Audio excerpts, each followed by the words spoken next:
سراي العرش.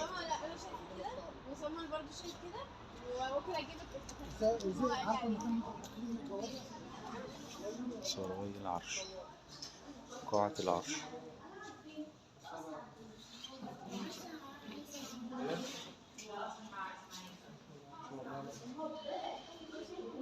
الحاجات دي يا جدعان معمولة بمية الدهب. ماء الذهب.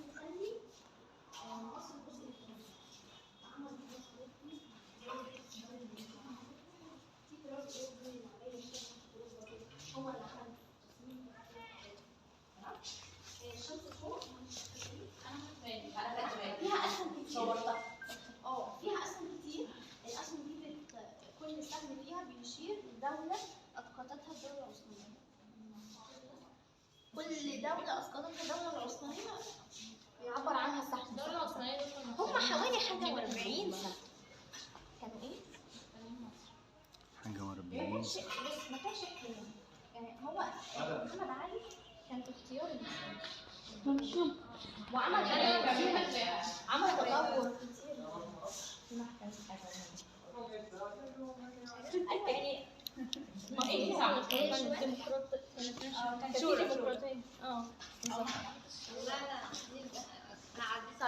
شفنا القلعة وشفنا الحكم اللي اتنقل من القلعة لقصر عابدين، وهنكمل في قصر عابدين.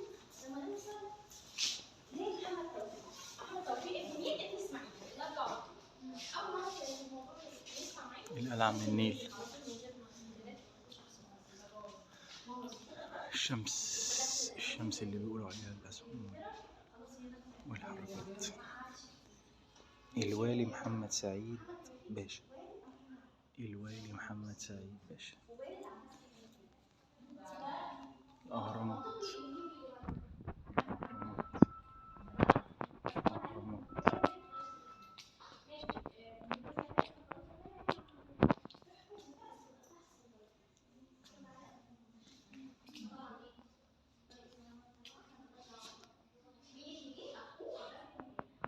محمد علي باشا.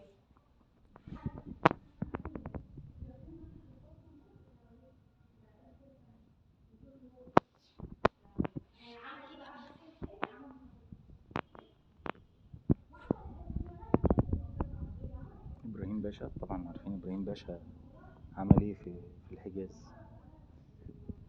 حروب الوهابيين.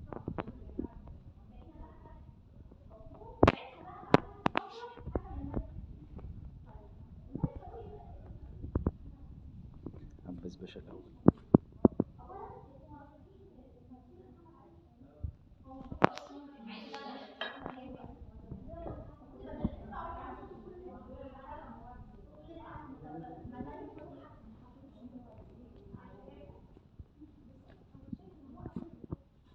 محمد سعيد أحسن شوية.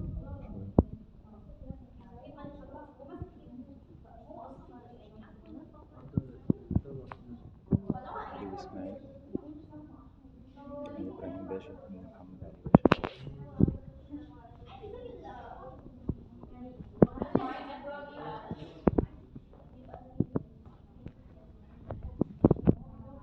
سيدي ومحمد.